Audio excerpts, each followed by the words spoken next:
Hadirin dimohon berdiri. Yang mulia, Majelis Hakim Konstitusi memasuki ruang persidangan.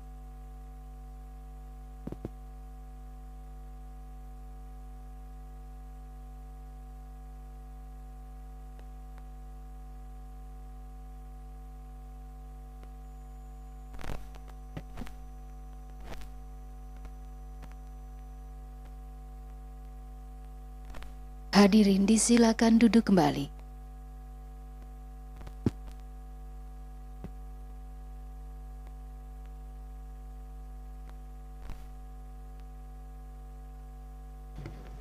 Kita mulai ya. Sidang perbaikan permohonan perkara nomor 80/PUU _20 Romawi _2022 dibuka. Sidang dinyatakan terbuka untuk umum. Saudara pemohon, siapa yang hadir silakan memperkenalkan diri. Terima kasih Yang Mulia. Assalamualaikum warahmatullahi wabarakatuh. Waalaikumsalam. Hadir dalam perkara ini pemohon prinsipal Ibu Khairunisa Agustiati dan Ibu Irma Lidarti yang mewakili Perkumpulan untuk Pemilu dan Demokrasi. Kemudian dua orang kuasa hukum, pertama saya Fadli Ramadhanil dan yang kedua Heroik Mutakin Pratama. Terima kasih Yang Mulia. Assalamualaikum warahmatullahi wabarakatuh. Waalaikumsalam. Terima kasih. Jadi hari ini adalah sidang perbaikan permohonan karena sebelumnya kita sudah menyelesaikan sidang pendahuluan, dan pada sidang ini kami akan mendengar poin-poin apa saja yang diperbaiki, tapi tidak usah dibacakan semua karena kami sudah menerima naskahnya, dan nanti terakhir dilanjutkan dengan pembacaan petitum dan kami akan mengesahkan bukti yang diajukan. Disilakan siapa yang mau menyampaikan poin-poinnya saja. Jika perlu sebutkan di halaman berapa itu perbaikannya. Baik, terima kasih Yang Mulia. Mohon izin kami akan membacakan pokok-pokok perbaikan yang kemudian kami dasarkan pada nasihat Majelis Hakim Yang Mulia pada persidangan pertama. Yang pertama, mulai dari awal halaman pertama permohonan terkait dengan perihal sebagaimana dinasihatkan oleh Yang Mulia pada persidangan sebelumnya, kami sudah masukkan langsung pasal-pasal yang diuji dalam Undang-Undang Nomor 7 Tahun 2017 yang diajukan oleh pemohon kepada Mahkamah. Kemudian selanjutnya berkaitan dengan kewenangan Mahkamah, kami juga sudah memperbaikinya dengan jauh lebih sistematis, dimulai dari ketentuan dalam konstitusi, kemudian ketentuan undang-undang tentang pembentukan peraturan perundang-undangan, Undang-Undang Mahkamah Konstitusi, sampai kepada peraturan Mahkamah Konstitusi terkait dengan pengujian undang-undang.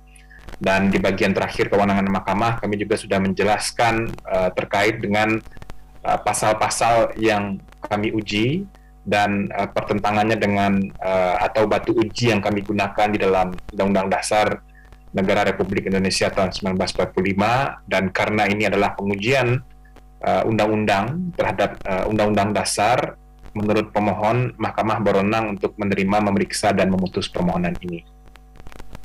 Adapun terkait dengan kedudukan hukum Yang Mulia, sebagaimana persidangan yang lalu, Yang Mulia menyampaikan kepada kami untuk lebih memperjelas kerugian konstitusional yang kemudian dialami oleh pemohon di dalam permohonan ini. Sebagaimana kami uraikan pada poin kedudukan hukum pemohon dalam permohonan ini, kami menjelaskan bahwa sebagai organisasi yang kemudian tercatat sebagai badan hukum yang sah di Indonesia, pemohon kemudian di dalam anggaran dasar atau dalam akta pendiriannya adalah organisasi yang mendapatkan atau menjalankan mandat untuk melakukan penelitian, melakukan pengkajian, dan melakukan pendidikan untuk mewujudkan proses penyelenggaraan pemilu yang jujur dan adil. Nah, dengan adanya ketentuan dalam Undang-Undang AKUO, terutama pasal-pasal yang kami uji, serangkaian dan banyak sekali kegiatan-kegiatan yang sudah dilakukan oleh pemohon yang berkaitan spesifik dengan ketentuan-ketentuan tentang daerah pemilihan dan alokasi kursi menjadi sia-sia karena menimbulkan kerugian yang nyata bagi pemohon, karena segala kegiatan dan upaya yang sudah dilakukan oleh pemohon untuk mewujudkan pemilu yang jujur dan adil utamanya berkaitan dengan pembentukan daerah pemilihan yang tidak konsisten, tidak berkepastian hukum, dan tidak proporsional, sebagaimana akibat dari pemberlakuan Undang-Undang Akuo telah memberikan kerugian yang nyata dan membuat aktivitas-aktivitas yang dilakukan oleh pemohon selama ini menjadi sia-sia, dan ini bertentangan dengan tujuan organisasi pemohon yang kemudian kami lampirkan menjadi alat bukti, Yang Mulia. Kemudian berkaitan dengan ketua, pengurus, dan seorang pengurus yang kemudian mewakili pemohon, yang ini Perkumpulan untuk Pemilu dan Demokrasi. Dalam permohonan ini, sebagaimana kami jelaskan pada bagian kedudukan hukum, khususnya pada halaman 7, Yang Mulia, yang berhak untuk mewakili yayasan sebagaimana pasal 16 angka 5 Akta Yayasan Perludem, pengurus berhak mewakili yayasan di dalam dan di luar pengadilan tentang segala hal dan segala kejadian. Kemudian selanjutnya pada pasal 18 angka 1, ketua umum bersama dengan salah seorang pengurus lainnya berhak bertindak untuk dan atas nama pengurus serta mewakili yayasan. Nah, sesuai dengan Akta Pernyataan Keputusan Pembina Yayasan Perludem tahun 2020, pengurus Perludem atau pengurus Yayasan Perludem terdiri dari Saudari Khoirunisa Nur Agustiati, Sekretaris Saudara Fadli Ramadhanil, dan Bendahara Saudari Irma Lidarti. Bahwa Akta Pernyataan Keputusan Pembina Yayasan Perludem tahun 2020 adalah peraturan organisasi yang berlaku hingga saat ini, karena dalam ketentuan internal organisasi, jika terjadi perubahan pengurus maka akan dituangkan dalam suatu akta yang kemudian menerangkan perubahan pengurus. Dan Akta Keputusan Pembina Yayasan Perludem tahun 2020 adalah akta terakhir yang masih berlaku hingga saat ini, sehingga sesuai dengan ketentuan pasal 16 angka 5 Akta tahun 2011 yang menerangkan yang berhak mewakili yayasan di dalam dan di luar pengadilan atau kemudian mewakili yayasan dalam segala hal dan segala kejadian adalah ketua pengurus, yaitu sekarang Khoirunisa Nur Agustiati, dan seorang pengurus lainnya dalam hal ini diwakili oleh Ibu Irma Lidarti sebagai bendahara pengurus. Dengan uraian tersebut, maka menurut pemohon memiliki kedudukan hukum dalam permohonan ini, Yang Mulia. Adapun berkaitan dengan argumentasi atau alasan-alasan permohonan, kami memberikan dan kemudian menyampaikan beberapa perbaikan sebagaimana kemudian diberikan nasihat oleh Yang Mulia pada persidangan yang lalu untuk memasukkan beberapa literatur atau teori yang berkaitan dengan pentingnya daerah pemilihan dari sebuah proses penyelenggaraan pemilu. Kami sudah masukkan di halaman 9, Yang Mulia. Dan kemudian yang lebih penting adalah terkait dengan apa sebetulnya bentuk ketidakpastian hukum atau inkonsistensi yang terjadi berkaitan dengan ketentuan yang kami uji dalam permohonan ini. Ini kami jelaskan juga pada bagian terakhir di halaman 11, Yang Mulia, di mana prinsip-prinsip universal yang kemudian berlaku secara umum dalam proses penyusunan daerah pemilihan itu sebetulnya sudah diatur dan dituangkan dalam ketentuan Undang-Undang Pemilu, khususnya pasal 185. Ada 7 prinsip penyusunan daerah pemilihan yang itu harus kemudian diakomodir secara kumulatif oleh pembentuk undang-undang. Tapi di undang-undang yang sama, kemudian daerah pemilihan disusun dan kemudian dituangkan dalam lampiran Undang-Undang Nomor 7 tahun 2017, lampiran 3 untuk daerah pemilihan dan alokasi kursi DPR RI, dan lampiran 4 untuk daerah pemilihan dan alokasi kursi DPRD Provinsi. Itu justru memperlihatkan secara terang prinsip-prinsip daerah pemilihan yang ada di dalam Undang-Undang 7 itu juga sangat tidak diikuti sebagaimana dituangkan dalam lampiran 3 dan lampiran 4. Nah, di satu sisi ingin kemudian mengatur prinsip daerah pemilihan, tapi di sisi yang lain ketika harus menyusun daerah pemilihan, prinsip-prinsip yang ada di dalam pasal 185 itu diabaikan. Inilah yang kemudian menurut kami sebagai pemohon ada ketidakpastian hukum dan inkonsistensi yang sangat serius dari ketentuan Undang-Undang Akuo. Nah, berkaitan perbaikan bagian yang lain, Yang Mulia, kami juga sebagaimana persidangan yang lalu dalam halaman 15, di bagian awal halaman 15, kami juga memperlihatkan dan menyandingkan tabel perbandingan pengaturan daerah pemilihan dari Undang-Undang Penyelenggaraan Pemilu tahun 99 sampai yang berlaku hingga saat ini.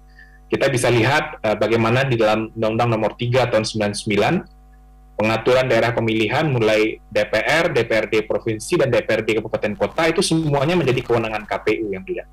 Kemudian di Undang-Undang Nomor 12 tahun 2003 juga masih sama, baik penyusunan daerah pemilihan DPR, DPRD provinsi dan DPRD kabupaten kota itu menjadi kewenangan KPU.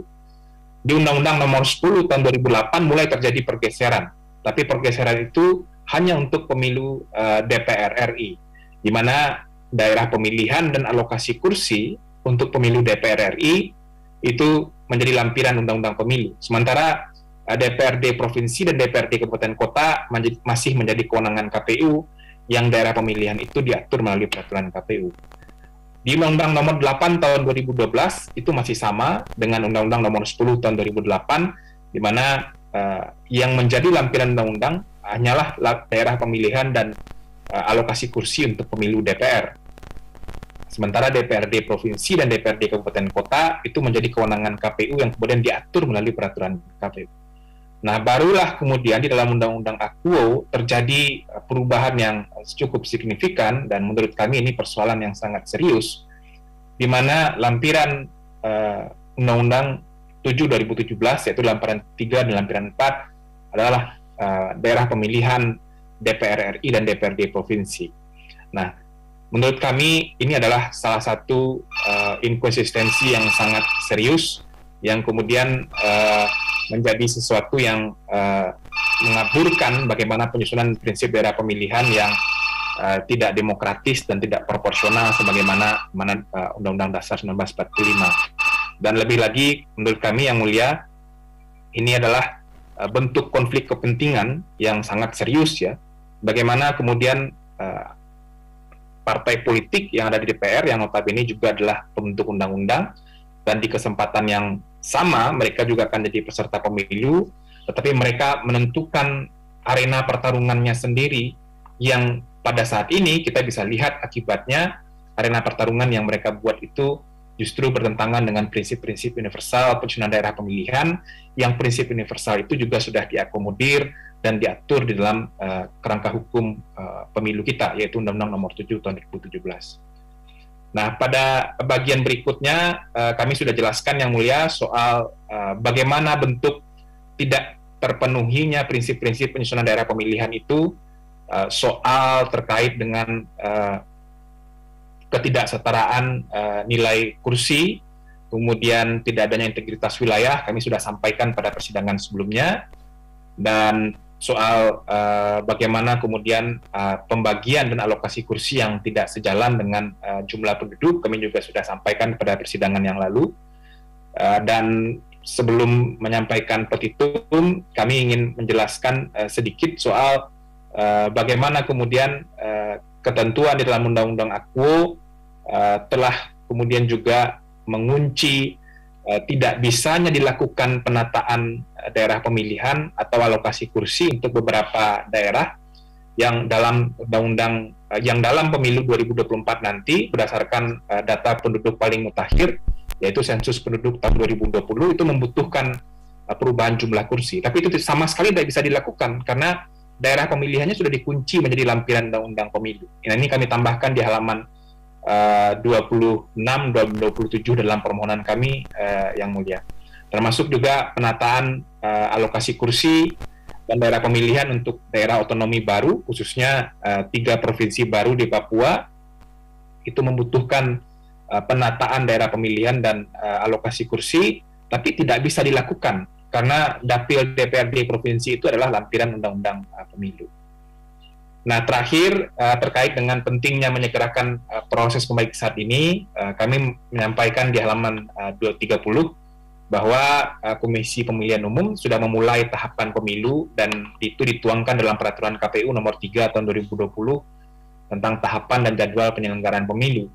Dan kemudian dalam Peraturan KPU itu juga terdapat penjelasan atau terdapat keterangan dan informasi di mana penyusunan daerah pemilihan adalah tahapan-tahapan awal yang akan dimulai dari Oktober 2022, tepatnya tanggal 14 yang nanti akan penyusunannya berakhir di Februari 2023. Nah, mengingat kasibnya jadwal penyelenggaraan tahapan pemilu yang akan berjalan ini, kami mohon kepada Mahkamah untuk kemudian menjadikan pemeriksaan pengujian undang-undang ini sebagai salah satu prioritas dalam proses persidangan di Mahkamah.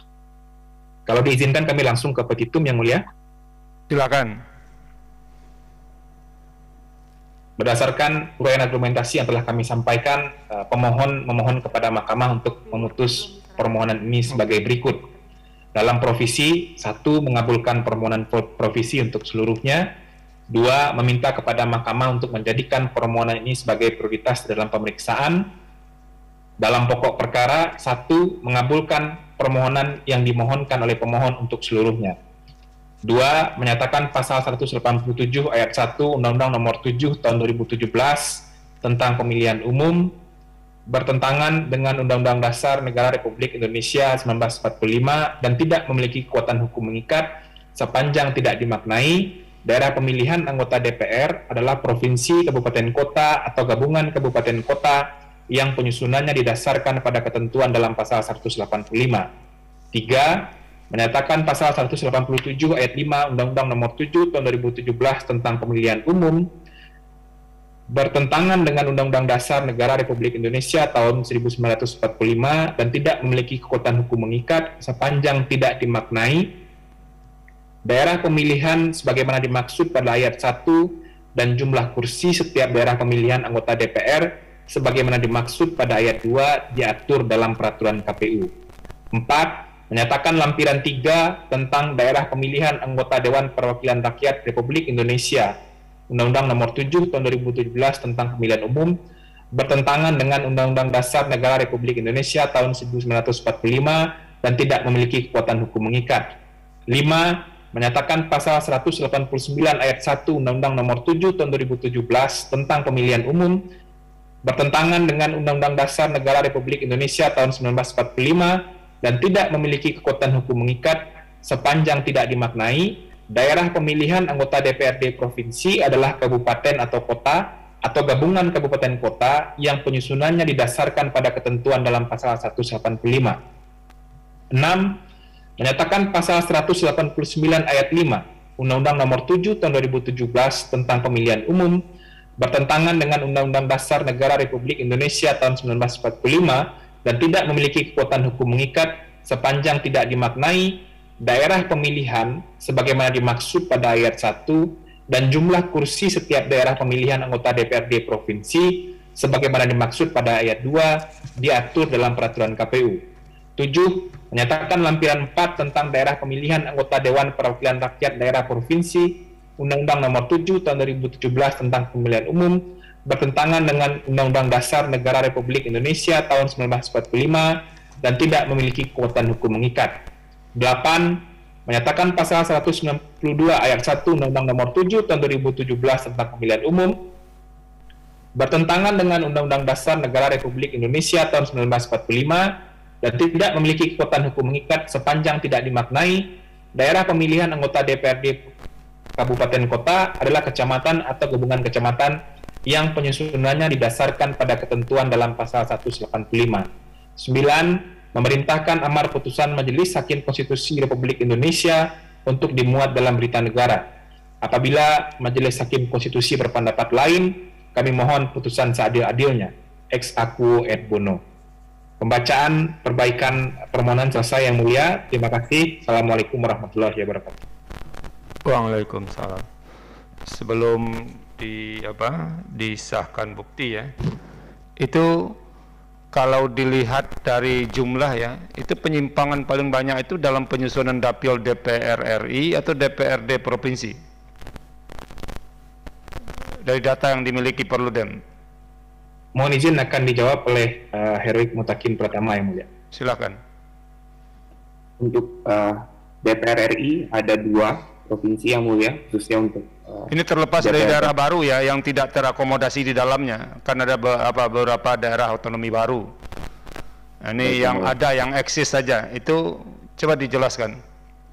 Baik, Yang Mulia. Untuk DPR RI ada 2 daerah pemilihan yang sangat nampak dari pertentangannya dengan prinsip pembentukan integralitas wilayah atau berada dalam satu cakupan wilayah yang sama, yaitu Dapil Jawa Barat 3 yang terdiri dari Kota Bogor yang digabungkan dengan Kabupaten Cianjur, yang ini daerahnya melompat Kabupaten Bogor sehingga tidak berdekatan secara langsung. Kemudian di Kalimantan Selatan 2, di mana Kota Banjar tidak digabungkan dengan kabupaten lainnya. Ini untuk DPR RI. Adapun untuk DPRD Provinsi masih sama berkaitan dengan yang melanggar dengan prinsip integralitas wilayah, ada di DKI Jakarta dan juga ada di Lampung. Nah, namun demikian Yang Mulia, jika dilihat dari aspek prinsip lain, salah satunya adalah kesetaraan nilai suara dan proporsionalitas. Salah satu problem yang kami sampaikan di dalam naskah permohonan ini adalah pembagian atau distribusi alokasi kursi, khususnya untuk DPR RI, 575 kursi tersebut ke 34 provinsi yang ada itu tidak memperhatikan keberimbangan dari jumlah penduduk di masing-masing provinsi. Kalau itu sudah jelas ya, itu sudah isu lama. Termasuk di sini yang berlebih itu kan daerahnya Pak Fadli Ramadhanil itu, Sumatera Barat ya, yang diceritakan. Ada yang kekurangan, ada yang berlebih. Oke, terima kasih. Ada yang mau ditambahkan? Yang mulia ada. Kita akan sahkan bukti ya. Saudara menyampaikan bukti P1 sampai dengan bukti P7 ya? Ya, betul Yang Mulia. Tapi ini ada catatan, soft copy Word perbaikan permohonan itu belum dikirim ke email Mahkamah Konstitusi. Mohon izin Yang Mulia, tadi setelah diingatkan kembali, kami sudah sampaikan persis sebelum persidangan ini dimulai Yang Mulia. Oke, kalau begitu bukti kita sahkan ya. Baik Yang Mulia. Terima kasih, berarti ini persidangan pendahuluan sudah selesai dan nanti kami majelis panel akan menyampaikan permohonan saudara kepada rapat permusyawaratan hakim, tentu nanti dengan melihat ada permohonan provisi saudara, karena proses penentuan dapil itu sudah dimulai 14 Oktober itu kalau dari permohonan saudara, dan itu akan berlangsung sampai Februari kalau saya tidak salah, Februari 2023, jadi itu pas setahun menjelang pemungutan suara. Nah itu nanti akan kita pertimbangkan, dan apa yang dihasilkan, bagaimana perkembangan permohonan saudara ini nanti akan segera disampaikan oleh bagian kepaniteraan. Paham ya? Paham Yang Mulia. Ada lagi yang mau disampaikan? Kami cukup Yang Mulia dari pemohon Yang Mulia. Oke, kalau begitu sidang untuk perkara nomor 80 garis miring PUU garis datar 20 Romawi garis miring 2022 selesai, sidang dinyatakan ditutup. Hadirin dimohon berdiri. Yang Mulia, Majelis Hakim Konstitusi meninggalkan ruang persidangan.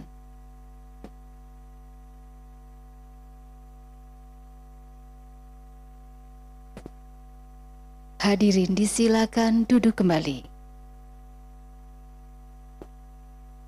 Hadirin yang kami hormati, demikianlah persidangan untuk perkara nomor 80 PUU 20 Romawi 2022 telah selesai. Sidang berikutnya akan dilaksanakan pada pukul 11 waktu Indonesia Barat untuk perkara nomor 69 PUU 20 Romawi 2022. Terima kasih, selamat siang.